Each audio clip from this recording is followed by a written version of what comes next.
Kamusta mga kabasketbolista?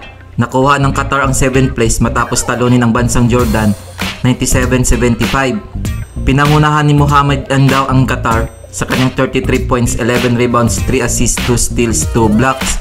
Para naman sa Jordan, Omar Hijazi 20 points, 13 rebounds, 5 assists, 1 steal, 4 blocks. Nasa ika-5th place naman ang Japan matapos pataubin ng Iran 73-71. Nagtala ng 24 points, 3 rebounds, 5 assists, 1 steal si Jenga Sembo ng Japan.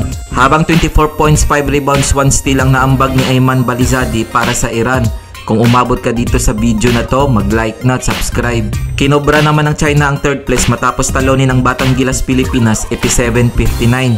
Umiscore ng 34 points, may kasamang 7 rebounds, 1 block si Boyuan Zhang ng China. Habang humakot ng 15 points, 4 rebounds, 3 assists, 1 steal si Joaquin Gabriel Ludovici ng Batang Gilas. 13 points, 5 rebounds, 2 assists, 4 steals, 1 block ang naambag ni Kiefer Louis Alas. Binulsa ng Australia ang kampyonato matapos padapain ng New Zealand 79-76.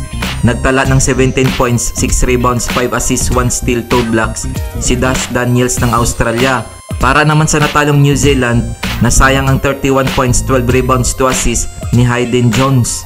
Para naman sa individual awards, tinanghal na All-Star 5 ang mag-teammate ng New Zealand, sina Oscar Godman at Lachlin Crate, Boyuan Zhang ng China, Kiefer Louis Alas ng Pilipinas at si Henry Sewell ng Australia. Ginawad ang MVP kay Oscar Godman ng New Zealand matapos mag-average ng 14 points, 8.3 rebounds, 2.2 assists, 1.3 steals at 1.2 blocks per game.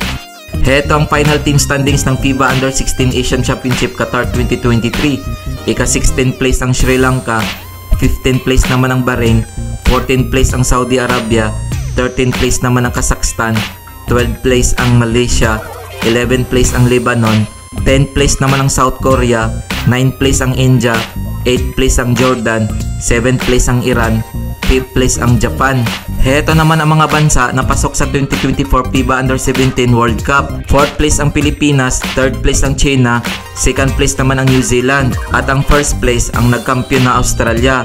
Kung nagustuhan mo ang video na to, mag-like na at subscribe.